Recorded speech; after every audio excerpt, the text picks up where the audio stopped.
नमस्कार दोस्तों, मैं अरुण कुमार शुक्ला और स्वागत है आपका हमारे YouTube channel vision academy Telibagh में। तो दोस्तों, वैदिक सभ्यता चैप्टर पढ़ रहे थे हम लोग और वैदिक सभ्यता में हम लोग ने राजनीतिक, सामाजिक और आर्थिक जीवन को पढ़ लिया था। हमें अब पढ़ना है वैदिक सभ्यता में धार्मिक जीवन। क्या पढ़ना है? धार्मिक जीवन। तो दोस्तों, अगर देखा जाए तो कह सकते हैं वैदिक सभ्यता में जो लोग निवास करते थे वे लोग बहुदेववादी थे। कैसे थे? बहुदेववादी थे। और देवताओं की स्तुति का केवल एक ही कारण था कि देवता जो हैं वो उन्हें धन्य धान प्रदान करें और उनके कह सकते हैं संपत्ति में और संतान में क्या करें? बढ़ोतरी करें, अर्थात पुत्रों में बढ़ोतरी करें और लगातार संपत्ति को क्या करें? बढ़ाने का कार्य करें। मंदिरों का कोई साक्ष्य नहीं मिला है। दोस्तों, मैंने क्या बताया? मंदिरों का कोई साक्ष्य नहीं मिला है। तो कहीं ना कहीं जो देवता हैं उनके साथ में प्रकृति पूजा की ओर अधिक ध्यान दिया गया है ऋग्वैदिक काल में। तो दोस्तों, हेडिंग डालेंगे हम लोग वैदिक सभ्यता और क्या पढ़ेंगे? धार्मिक जीवन। क्या पढ़ेंगे? धार्मिक जीवन।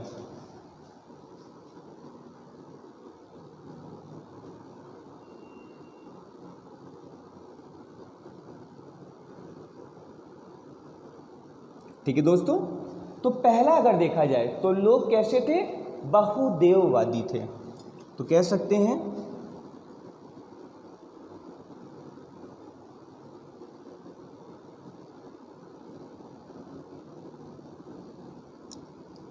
अगर दूसरा देखा जाए दोस्तों तो कह सकते हैं प्रारंभिक जीवन जो है ये कैसा है? कबीली है, अर्थात कबीले में निवास करते हैं। तो कहीं ना कहीं कह सकते हैं कि कबीलों के अनुसार इनके जो देवता हैं वो अलग अलग भी हो सकते हैं। तो प्रारंभिक जीवन कबीली।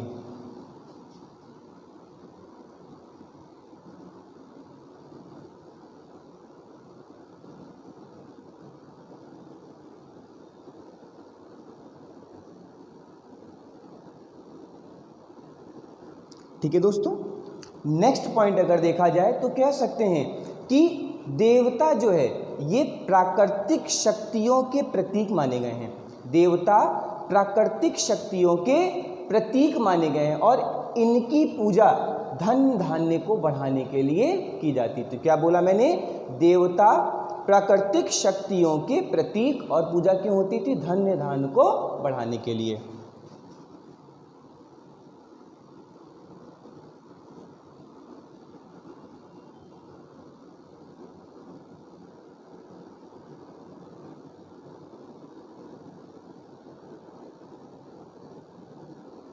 ठीक है दोस्तों, और ध्यान दीजिएगा, जो देवता हैं इनकी स्तुति क्यों हो रही है? धन धान्य को बढ़ाने के लिए।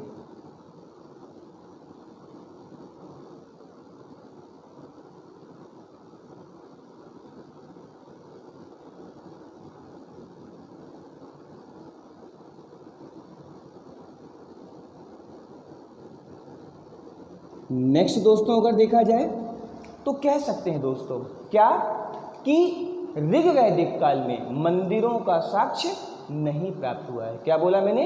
मंदिरों का साक्ष्य नहीं प्राप्त हुआ है। तो लिख लेंगे नेक्स्ट पॉइंट।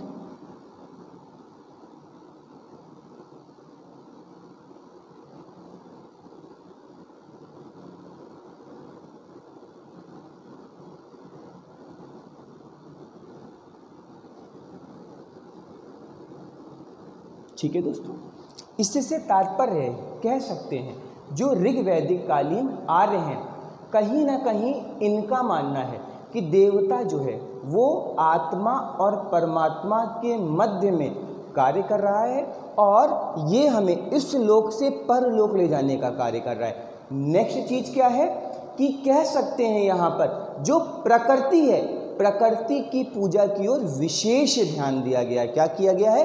प्रकृति की पूजा की ओर विशेष ध्यान दिया गया है। नेक्स्ट अगर दोस्तों देखा जाए तो कह सकते हैं ऋग्वैदिक काल में 33 कोटि के देवताओं की जानकारी प्राप्त होती है। क्या बोला मैंने? ध्यान दीजिएगा दोस्तों, कह सकते हैं आपने पढ़ा होगा 33 करोड़ देवता, तो वो 33 करोड़ देवता नहीं है, 33 कोटि के देवताओं की जानकारी। क्या लिखेंगे? 33 कोटि के देवताओं की जानकारी।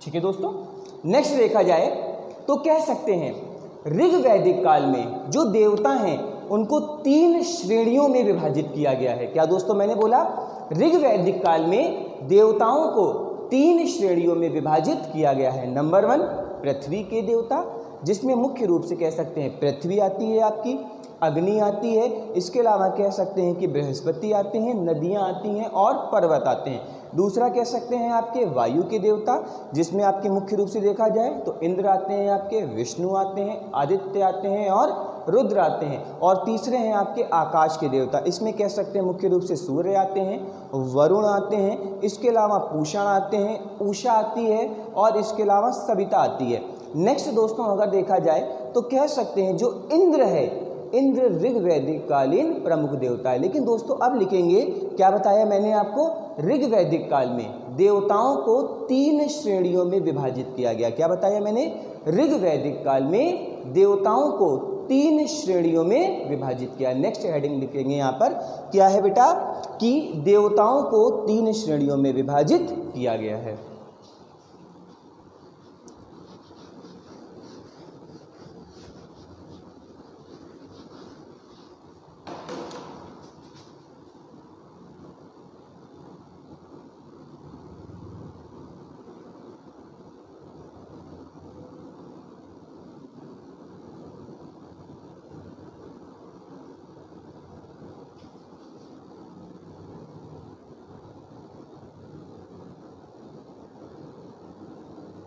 ठीक है दोस्तों, नंबर 1 देखा जाएगा तो लिख सकते हैं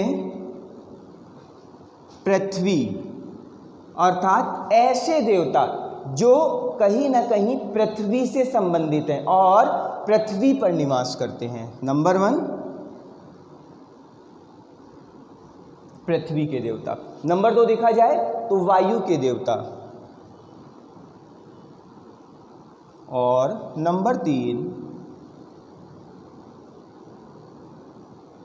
आकाश के देवता। ठीक है दोस्तों, अगर अब देखा जाए तो पृथ्वी के देवताओं में मुख्य रूप से पृथ्वी आती है, अग्नि आती है, सोम आता है, बृहस्पति आता है और नदियाँ आती हैं। क्या बोला मैंने, पृथ्वी, अग्नि, सोम, बृहस्पति और नदियाँ। लिख लेंगे।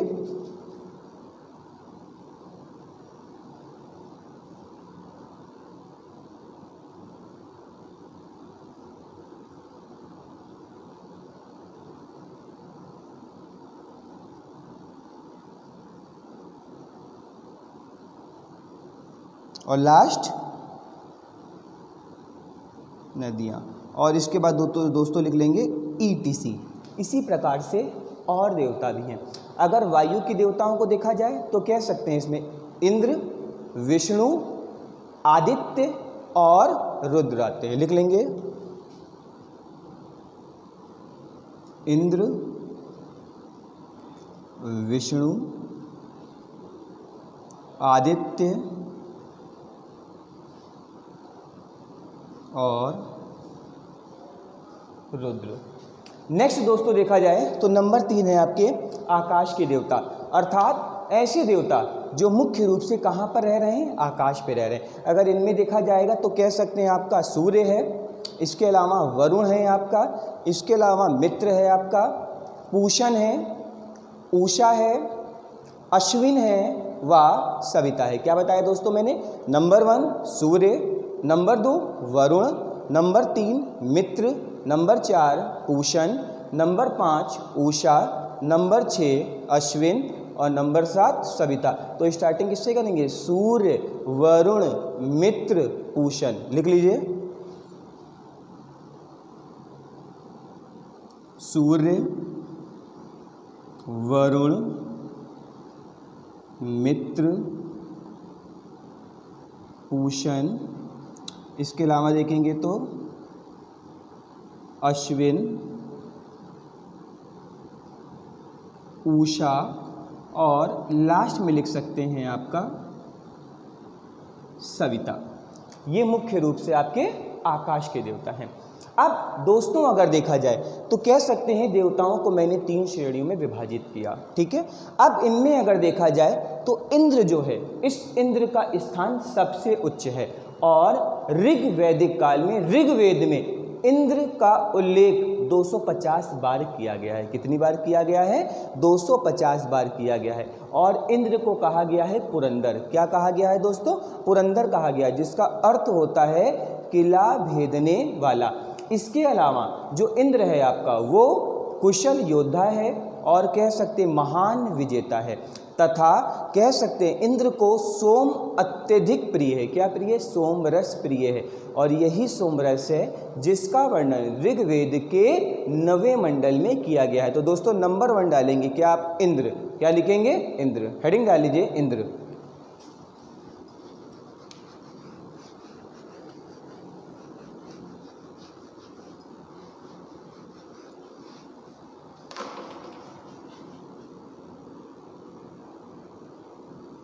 ठीक है दोस्तों, उल्लेख 250 बार।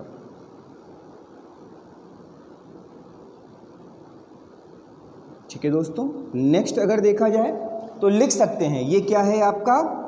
अन्य नाम क्या है इनका? पुरंदर, अर्थात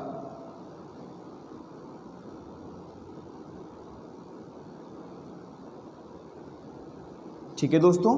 फिर देखा जाए तो कह सकते हैं कुशल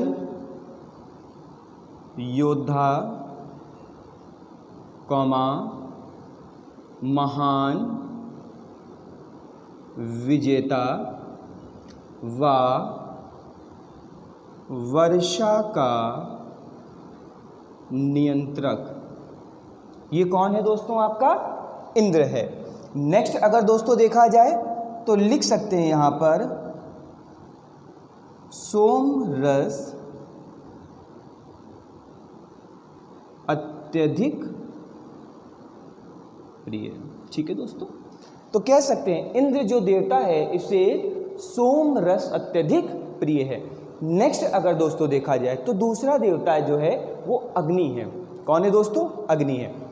अग्नि को अगर दोस्तों देखा जाए तो अग्नि का उल्लेख ऋग्वेद में 200 बार किया गया है। कितनी बार किया गया है दोस्तों? 200 बार किया गया। और कह सकते हैं जो अग्नि है यह मनुष्यों व देवताओं के मध्य मध्यस्थता कराने वाला कहा गया है। नेक्स्ट, देवताओं के पुरोहित जो हैं ये अग्नि को ही माना गया है दोस्तों। क्या बताया मैंने? देवताओं के जो पुरोहित हैं ये अग्नि को ही माना गया है। नेक्स्ट दोस्तों अगर देखा जाए तो ऋग्वेद का जो प्रथम मंत्र है वो अग्नि को ही समर्पित है। और अग्नि एकमात्र ऐसा देवता है जिसका उल्लेख तीनों श्रेणियों के देवताओं में किया गया है दोस्तों। तो मैंने क्या बताया? नंबर 1 उल्लेख 200 बार। नेक्स्ट क्या बताया? मनुष्यों व देवताओं के मध्य मध्यस्थता का कार्य अग्नि के द्वारा ही होता है। नेक्स्ट दोस्तों क्या बताया? देवताओं के जो पुरोहित हैं वो कौन है आपके? अग्नि ही है। ऋग्वेद का प्रथम मंत्र अग्नि को ही समर्पित है और तीनों श्रेणियों के देवताओं में अग्नि को स्थान दिया गया है। तो नंबर 2 अग्नि।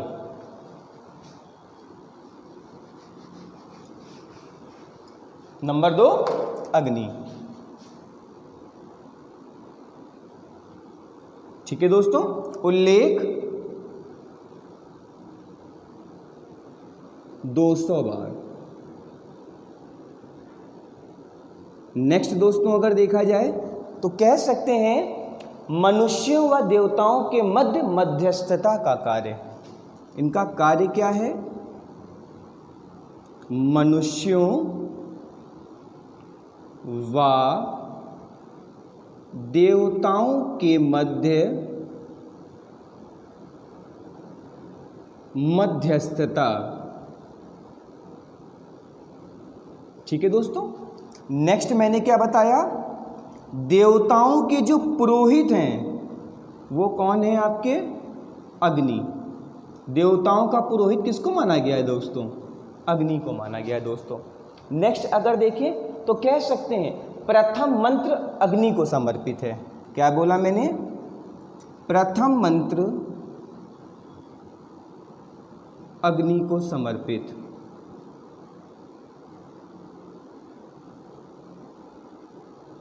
और किसका प्रथम मंत्र? ऋग्वेद का। ठीक है दोस्तों, नेक्स्ट क्या बताया? तीनों श्रेणियों में स्थान, अर्थात अग्नि ही एकमात्र ऐसा देवता है जिसको कह सकते हैं वायु के देवता, पृथ्वी के देवता व आकाश के देवता। तीनों में क्या किया गया है? स्थान दिया गया है दोस्तों। नेक्स्ट हम लोग बात करेंगे वरुण की। किसकी बात करेंगे? वरुण की। तो हेडिंग डालिए वरुण।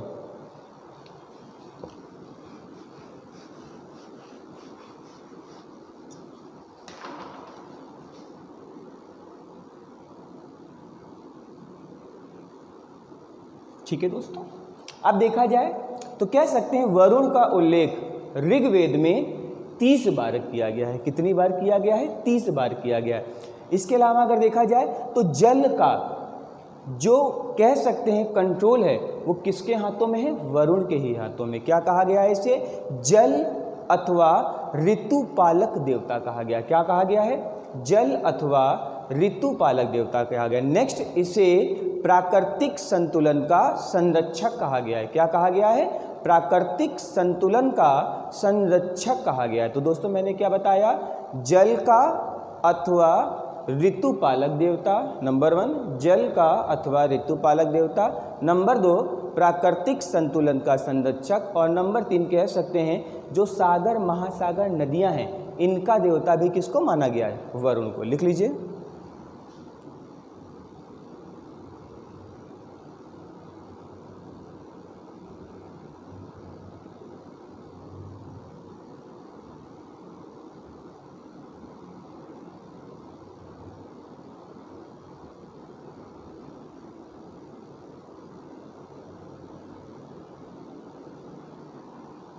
नेक्स्ट अगर दोस्तों लिखें तो प्राकृतिक संतुलन का संरक्षक कहा गया है इसको। ठीक है दोस्तों, क्या कहा गया है? वरुण को प्राकृतिक संतुलन का संरक्षक कहा गया। इसके अलावा कह सकते हैं नैतिक मूल्यों का या नियमों का संरक्षक भी कहा जाता है वरुण को। तो लिख लेंगे नैतिक मूल्यों का संरक्षक।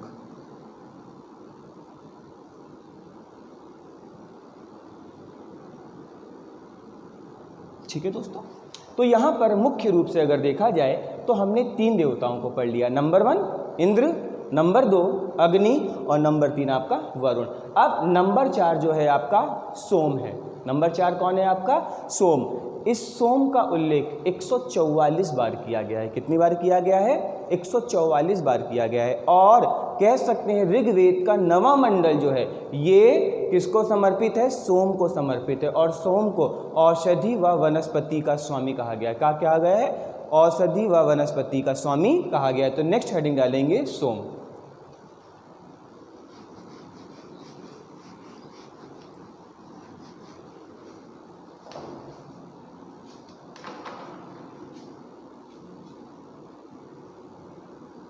उल्लेख 144 बार।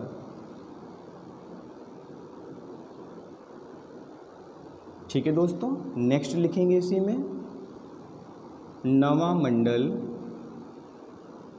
समर्पित, अर्थात ऋग्वेद का जो 9वां मंडल है वो दोस्तों किसको समर्पित है? सोम को समर्पित है। और सोम को दोस्तों कह सकते वनस्पति व औषधियों का देवता कहा गया है। लिख लेंगे यहां पर वनस्पति व औषधि का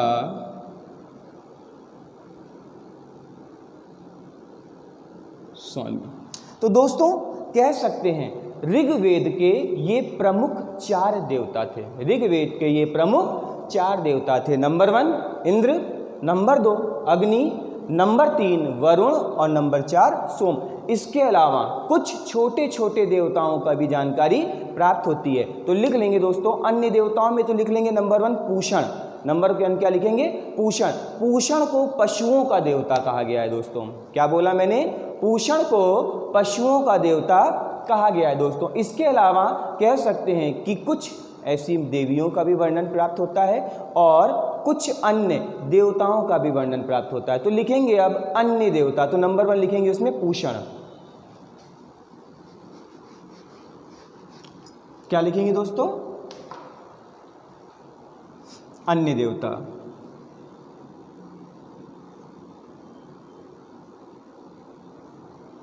इसमें नंबर 1 लिखेंगे पूषण। पूषण को दोस्तों का क्या गया है? पशुओं के देवता।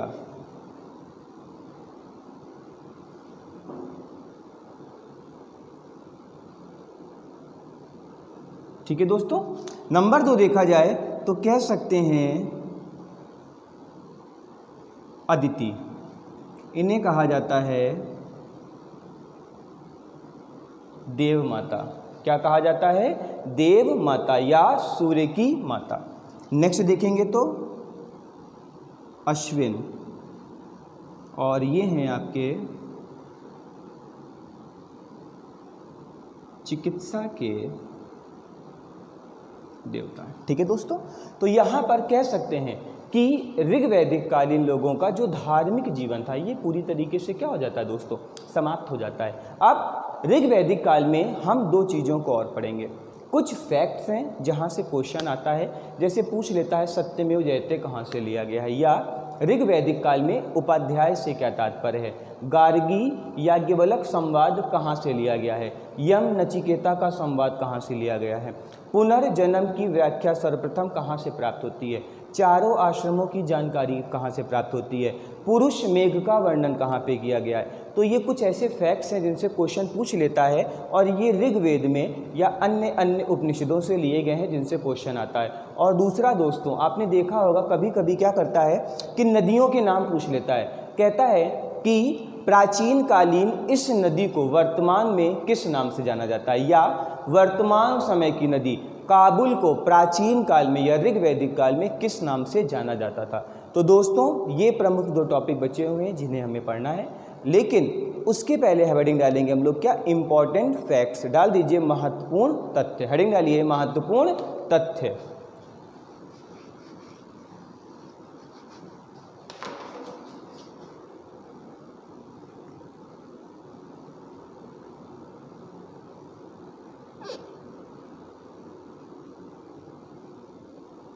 ठीक है दोस्तों।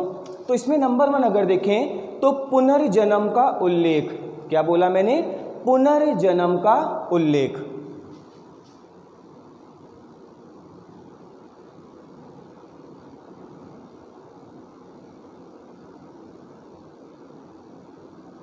ठीक है दोस्तों। कहाँ से प्राप्त होता है ये? बृहद्रणायक उपनिषद से। लिख लेंगे।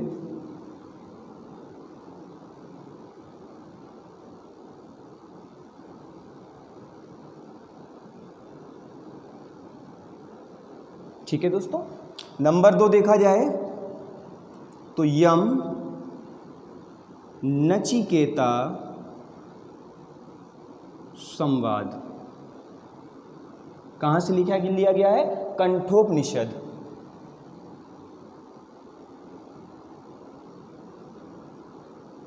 फिर दोस्तों अगर देखें तो कह सकते हैं सत्यमेव जयते। ये हमारा राष्ट्रीय स्लोगन भी है। क्या है दोस्तों? सत्यमेव जयते हमारा राष्ट्रीय स्लोगन भी है। और कहाँ से लिया गया? मुंडको उपनिषद से। कहाँ से लिया गया है?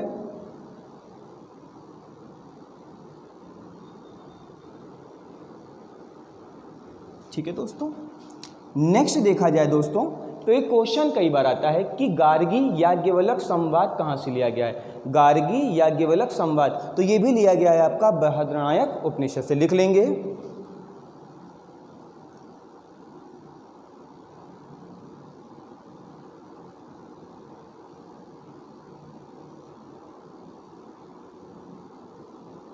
कहाँ से लिया गया है? बृहद्रणायक उपनिषद। ठीक है दोस्तों, नेक्स्ट देखा जाए तो चारों आश्रमों का वर्णन कहाँ से मिला है? चारों आश्रमों का वर्णन कहाँ से मिला है? तो ये है आपका जबालो उपनिषद, लिख लेंगे।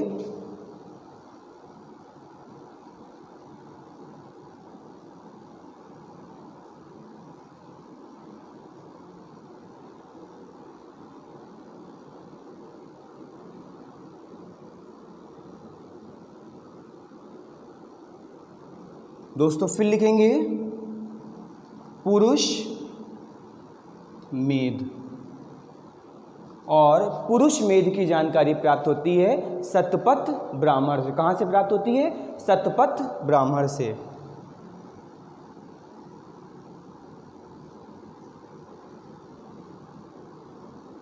ठीक है दोस्तों, नेक्स्ट अगर देखा जाए तो ऊपर लिख सकते हैं क्या, एक शब्द आता है कि ऋग्वैदिक काल में उपाध्याय से क्या तात्पर्य है?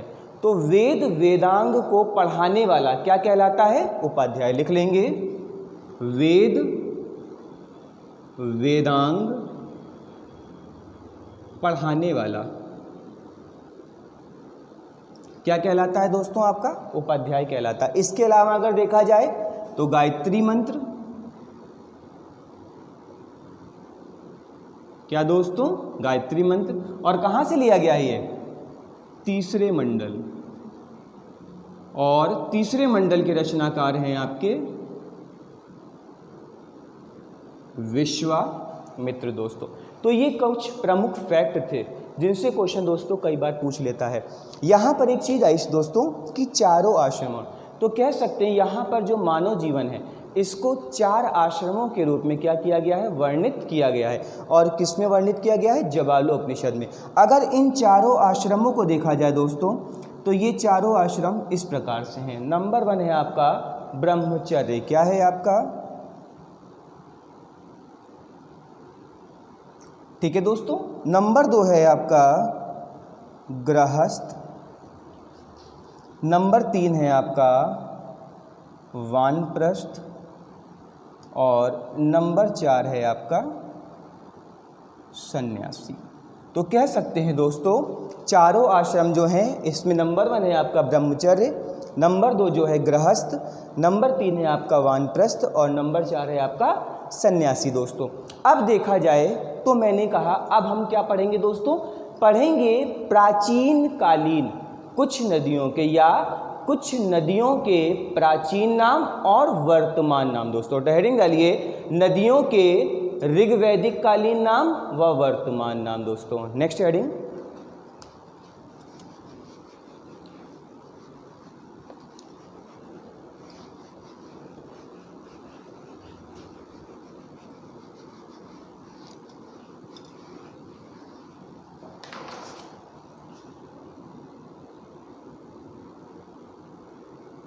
ठीक है दोस्तों।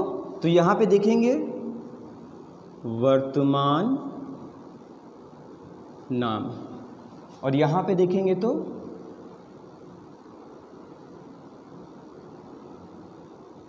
प्राचीन नाम या ऋग्वैदिक कालीन नाम। तो नंबर 1 दोस्तों अगर इसमें देखा जाए तो सतलज। नंबर 1 कौन सी है आपकी? सतलज। और सतलज का प्राचीन नाम था शतुद्री। क्या नाम था? शतुद्री। नंबर 2 देखा जाए तो चेनाब। चेनाब का नाम क्या था? अस्किनी। नंबर 3 देखा जाए तो गंडक। गंडक का नाम है सदानीरा। और नंबर 4 देखा जाए तो काबुल। काबुल का नाम क्या है? कुंभा। लिख लेंगे अब। नंबर 1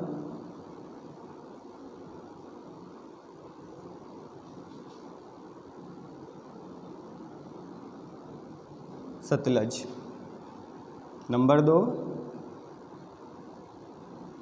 क्या नाम है? अस्किनी। नंबर 3 देखा जाए गंडक।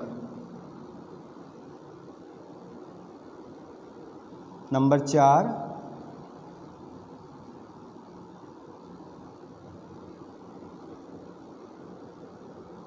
और काबुल का नाम है दोस्तों कुंभा। अब इसके अलावा देखा जाए तो घाघरा, घाघरा को कहा गया है दृश्यद्वती नदी। क्या कहा गया है? दृश्यद्वती नदी। और गोमती को कहा गया है गोमल। लिख लेंगे दोस्तों नष्ट, घाघरा,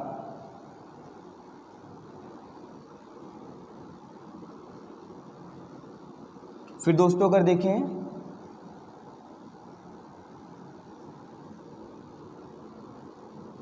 और इसका नाम है गोमत। ये दोस्तों हमने 6 नदियां लिखा। नेक्स्ट देखा जाए तो झेलम, झेलम को कहा गया है वितस्ता। क्या कहा गया है दोस्तों? वितस्ता कहा गया। इसके अलावा देखा जाए तो व्यास, व्यास को कहा गया है बिपाशा। सिंधु को कहा गया है सिंधु नदी। और स्वात कहा गया है सुवस्तु नदी को। क्या कहा गया है दोस्तों? स्वात को कहा गया है सुवस्तु नदी, सिंधु को कहा गया है सिंध नदी, कह सकते हैं व्यास को कहा गया है विपाशा नदी, और झेलम को कहा गया है वितस्ता नदी। तो नेक्स्ट लिख लेंगे दोस्तों,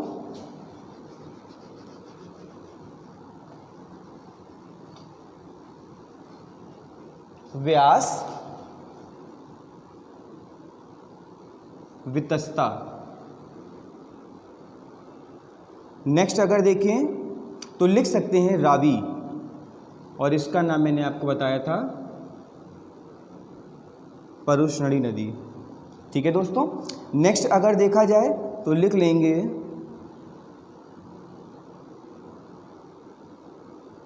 इसका नाम क्या है दोस्तों? सिंध नदी। नेक्स्ट देखा जाए तो झेलम, तो झेलम का नाम, सॉरी दोस्तों,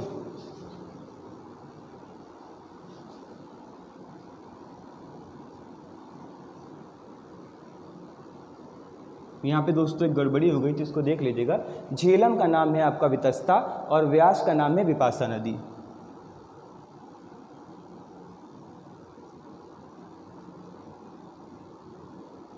ठीक है दोस्तों। तो ये ऋग्वैदिक कालीन प्रमुख नदियाँ थी और इनके ऋग्वैदिक कालीन नाम थे दोस्तों। इसके अलावा दोस्तों अगर देखा जाए तो कह सकते हैं कुछ शब्द हैं जिनको लेकर के भी कभी कभी क्या है क्वेश्चन पूछ लेता है। जैसे पूछ लेता है ऋग्वैदिक काल में दुहत्री से क्या तात्पर्य है। तो ध्यान दीजिएगा, ऋग्वैदिक काल में जो पुत्री होती थी उसे दुहत्री कहा जाता था दोस्तों। क्या कहा जाता था? पुत्री को दुहत्री कहा जाता था। नेक्स्ट ध्यान दीजिएगा, जो धनी व्यक्ति होता था उसे गोमत कहा जाता था। क्या कहा जाता था? धनी व्यक्ति को गोमत कहा जाता था। युद्ध को दोस्तों गविष्ठी कहा जाता था। हल को लांगल कहा जाता था। और कह सकते हैं जो गाय थी उसे क्या कहा जाता था? अघन्या कहा जाता था दोस्तों। क्या बताया मैंने? गाय को अघन्या कहा जाता था। नेक्स्ट अगर देखें तो पुत्री को दुहत्री कहा जाता था, धनी व्यक्ति को गोमत कहा जाता था, और युद्ध को क्या कहा जाता था दोस्तों? गविष्ठी कहा जाता था। इसके अलावा कह सकते हैं जो उर्वरा योग्य भूमि होती थी उस जो चारागाह योग्य भूमि होती थी उसे उर्वरा कहा जाता था। क्या कहा जाता था दोस्तों? उर्वरा कहा जाता था। तो दोस्तों यहाँ पर हमारा कह सकते हैं ऋग्वैदिक काल जो था ये पूरी तरीके से क्या हो गया दोस्तों? समाप्त हो गया। और धीरे धीरे क्या हुआ कि इस संस्कृति का जो केंद्र था वो कह सकते हैं कि उत्तर पश्चिम से गंगा और यमुना के दोआब के मध्य में आ गया। जैसे वर्तमान समय में कह सकते हैं इंद्रप्रस्थ के आसपास का क्षेत्र दोस्तों। और इस सभ्यता को कहा गया है उत्तर वैदिक काल। क्या कहा गया है दोस्तों? उत्तर वैदिक काल। तो अब वैदिक काल हमारा समाप्त हो गया और हेडिंग डालेंगे हम लोग उत्तर वैदिक काल। तो दोस्तों हेडिंग डालिए उत्तर वैदिक काल।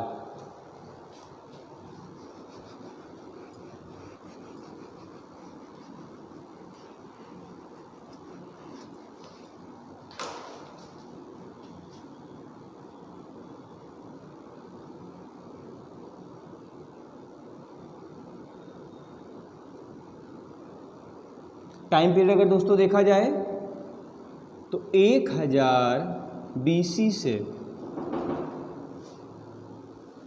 600 BC। क्या बताया दोस्तों मैंने? उत्तर वैदिक काल। टाइम पीरियड 1000 BC से 600 BC। और दोस्तों उत्तर वैदिक काल में अगर देखा जाए तो 3 बड़े वेदों की रचना हुई। नंबर 1 यजुर्वेद, नंबर 2 सामवेद और नंबर 3 अथर्ववेद। इसके अलावा उपनिषद, ब्राह्मण, आरण्यक जितने भी ग्रंथ हैं इन सभी की रचना अगर दोस्तों देखा जाए तो ये उत्तर वैदिक काल में ही हुई दोस्तों। ठीक है। अगर इसका स्थान देखा जाए तो मैंने कहा गंगा यमुना का दोआब। कहाँ पर ये संस्कृति जन्म ली है बेटा? गंगा यमुना का दोआब, जिसमें मुख्य रूप से कह सकते हैं कुरुक्षेत्र शामिल है दोस्तों। इसके अलावा अगर देखा जाए तो कह सकते हैं जो आर्य कबीले थे, आर्य कबीले जो थे ये आपस में बट गए, इसमें आपस में जुड़ गए दोस्तों, और इन्होंने राष्ट्रों का निर्माण कर लिया। तो कह सकते हैं यहाँ पर जो सबसे बड़ी इकाई थी ये जन ना होकर के क्या हो गई दोस्तों? राष्ट्र के रूप में आ गई। और पुरु और भरत इन दोनों ने मिलकर के किसका निर्माण किया? कुरुओं का निर्माण किया। किसका निर्माण किया? कुरुओं का निर्माण किया। व तुर्वश व कृवि ने मिलकर के, तुर्वश व कृवि ने मिलकर के पांचालों का निर्माण किया दोस्तों। किसका निर्माण किया? पांचालों का निर्माण किया दोस्तों। नेक्स्ट अगर देखा जाए दोस्तों तो कह सकते हैं कि धीरे धीरे जो वैदिक कालीन सभ्यता थी वो पूरी तरीके से क्या होती चली गई? समाप्त होती चली गई दोस्तों। स्त्रियों की स्थिति कह सकते हैं उत्तर वैदिक काल में और अधिक दयनीय हो गई। उत्तर वैदिक काल में स्त्रियों की स्थिति और अधिक दयनीय हो गई दोस्तों। नेक्स्ट अगर देखा जाए तो कह सकते हैं गोत्र शब्द का सर्वप्रथम उल्लेख अथर्ववेद में किया गया है दोस्तों। किसमें किया गया है? गोत्र शब्द का सर्वप्रथम उल्लेख अथर्ववेद में किया गया है। और आर्यों में कह सकते हैं एक समान गोत्र में विवाह पर पूरी तरीके से प्रतिबंध लग गया और इसे कहा जाने लगा समगोत्री विवाह। नेक्स्ट दोस्तों अगर देखा जाए तो कह सकते हैं जो शिक्षा पद्धति थी ये मंडूक सूत्र पर आधारित थी दोस्तों। जैसे आपने देखा कुएं का एक मेढक होता है और वो मेढक कुएं के अंदर पड़ा हुआ लगातार एक ही शब्द दोहराता रहता है, टर्र टर्र टर्र टर्र। तो ध्यान दीजिएगा यही टर्राने की या रटने की जो पद्धति थी ये उत्तर वैदिक काल में शिक्षा का प्रमुख क्या बना दोस्तों? कह सकते हैं सूत्र बना। और कह सकते हैं शिक्षा को इसी के द्वारा ग्रहण करने की पद्धति दिखाई गई है दोस्तों। नेक्स्ट ध्यान दीजिएगा, कह सकते हैं कि इंद्र, अग्नि, वरुण का स्थान धीरे धीरे क्या हो गया दोस्तों? समाप्त हो गया और इनके स्थान पर कह सकते हैं त्रयंबकम का आ गया। अर्थात कह सकते हैं विष्णु, ब्रह्मा और शिव जैसे देवताओं की क्या हो गई? उत्पत्ति हो गई। तो कह सकते हैं जो ऋग्वैदिक कालीन देवता थे धीरे धीरे इनका अस्तित्व क्या हो गया दोस्तों? समाप्त हो गया दोस्तों। इसके अलावा अगर देखा जाए तो राजसूर्य व वाजपेयी नामक दो बड़े यज्ञों की जानकारी प्राप्त होती है। राजसूर्य यज्ञ जो था दोस्तों कह सकते हैं ये राजा के राज्याभिषेक के समय किया जाता था। राजा के राज्याभिषेक के समय किया जाने वाला यज्ञ क्या कहलाता था? राजसूर्य यज्ञ कहलाता था। और कह सकते हैं रथ दौड़ के द्वारा किया जाने वाला यज्ञ कहलाता था वाजपेयी यज्ञ। और वाजपेयी यज्ञ को उत्तर वैदिक काल का सर्वश्रेष्ठ यज्ञ कहा गया है दोस्तों। ध्यान दीजिएगा अश्वमेध यज्ञ की जानकारी प्राप्त नहीं होती है। अश्वमेध यज्ञ की प्रथम जानकारी दोस्तों अगर देखा जाए तो कह सकते हैं ये पुष्पमित्र शुंग के अयोध्या अभिलेख से प्राप्त होती है। तो यहाँ पर दो प्रमुख यज्ञों की जानकारी प्राप्त हुई। नंबर 1 राजसूर्य यज्ञ और नंबर 2 वाजपेयी यज्ञ दोस्तों। और इनमें से सर्वश्रेष्ठ यज्ञ कौन सा था? वाजपेयी यज्ञ। इसके अलावा दोस्तों अगर देखा जाए तो कह सकते हैं सतपथ ब्राह्मण में कटाई की 4 अवस्थाओं जुताई, बुआई, कटाई और मड़ाई की जानकारी भी दोस्तों क्या होती है? प्राप्त होती है। इसके अलावा राजा परीक्षित को क्या कहा गया है? मृत्युलोक का देवता कहा गया है दोस्तों। और कह सकते हैं एक संहिता है काठक संहिता। इस संहिता में जानकारी प्राप्त होती है कि एक हल है जिसे 24 बैलों के द्वारा क्या किया गया है? खींचा गया है दोस्तों। तो कह सकते हैं ये कुछ प्रमुख जानकारी थी जो हमें किसके बारे में प्राप्त होती है? उत्तर वैदिक काल के बारे में। तो दोस्तों लिख लेंगे उत्तर वैदिक काल। मैंने क्या टाइम पीरियड बताया?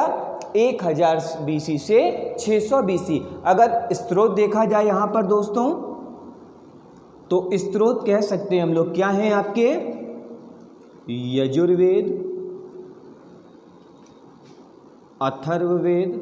यजुर्वेद, सामवेद व अथर्ववेद। इसके अलावा अगर देखा जाए तो कह सकते हैं ब्राह्मण,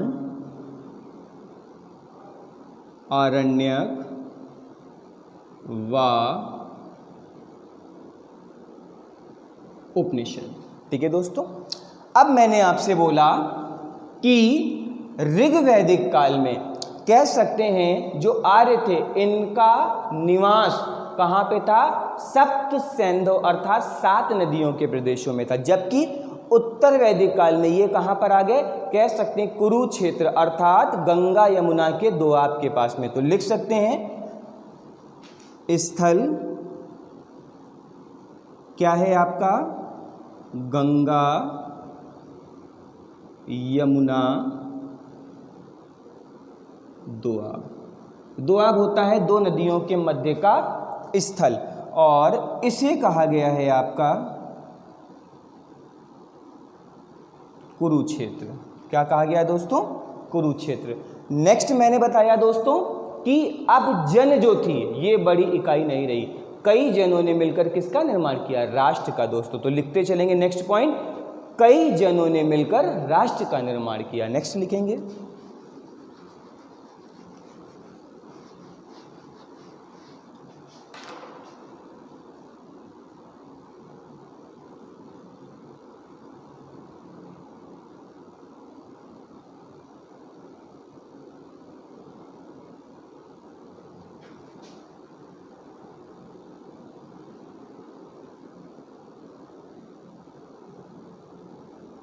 ठीक है दोस्तों, कई जनों को मिलाकर राष्ट्र का निर्माण किया गया दोस्तों।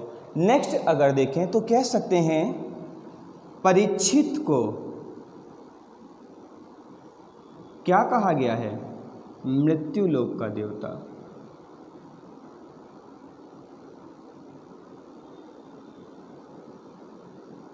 ठीक है दोस्तों, नेक्स्ट अगर देखा जाए तो कह सकते हैं इंद्र, अग्नि, वरुण के जो स्थान थे वो समाप्त हो गए। लिख लेंगे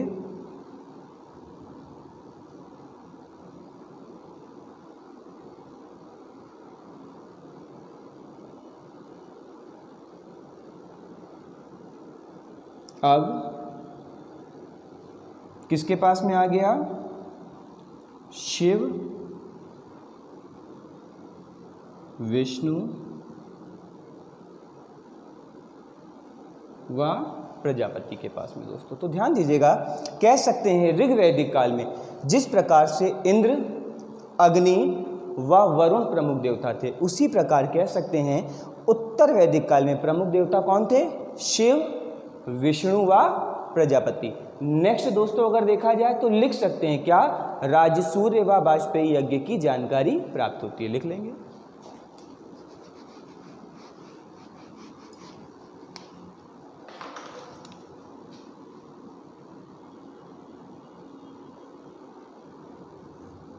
राजसूर्य व वाजपेयी यज्ञों की जानकारी। ठीक है दोस्तों, जो वाजपेयी यज्ञ है ये क्या है? रथ दौड़ द्वारा। ठीक है, और राजसूर्य क्या है? राजा को शक्ति प्रदान करने के लिए जिस यज्ञ का प्रयोग किया जाता था इसे क्या कहा जाता था दोस्तों? राजसूर्य यज्ञ कहा जाता था। मैंने आपसे बताया क्या दोस्तों? अश्वमेघ यज्ञ की जानकारी प्राप्त नहीं हुई है। नेक्स्ट लिखेंगे गोत्र शब्द का प्रथम प्रयोग कहाँ किया गया? अथर्ववेद में। ठीक है, कहाँ किया गया दोस्तों? अथर्ववेद में किया गया।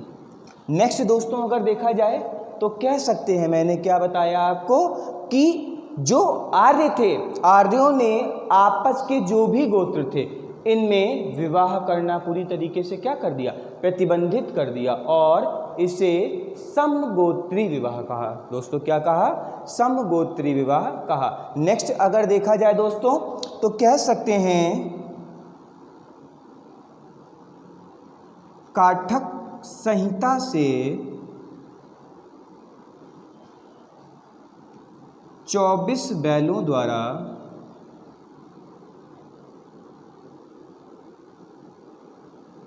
हल खींचे जाने की जानकारी।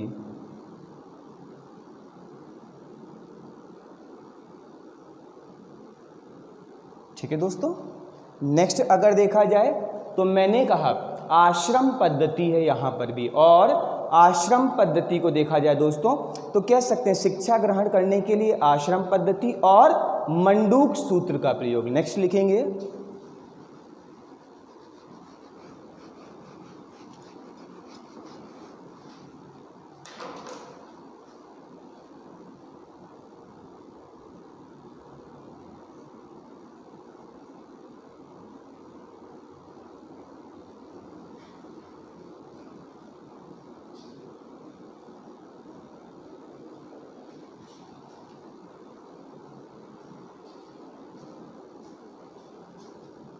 ठीक है दोस्तों।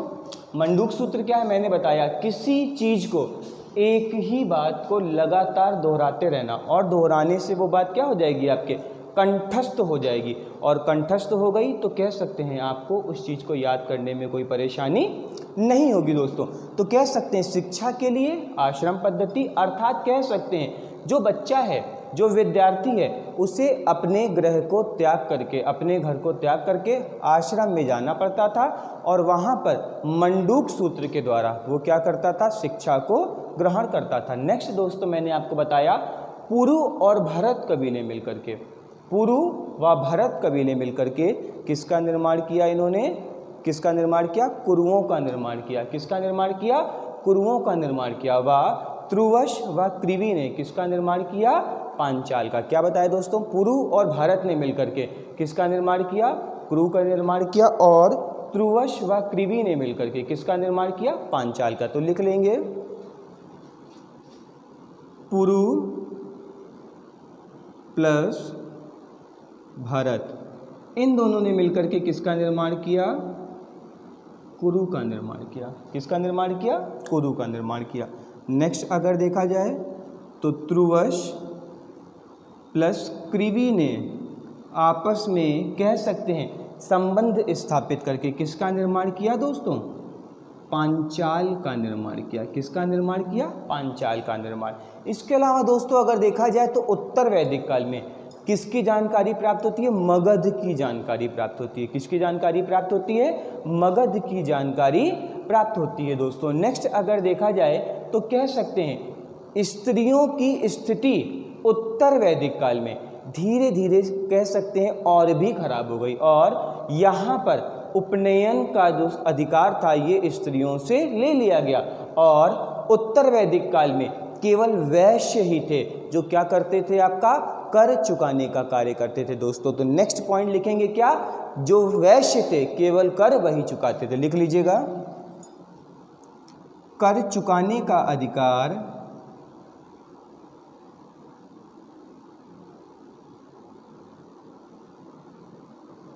केवल वैश्यों को।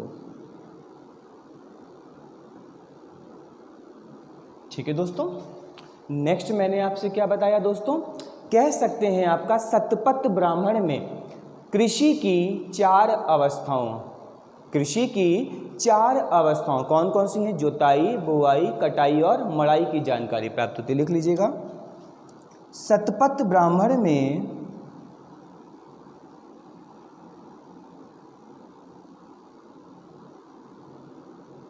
कृषि की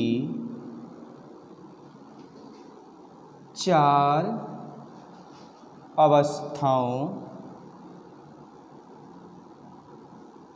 और ये 4 अवस्थाएं कौन कौन सी हैं दोस्तों, जुताई,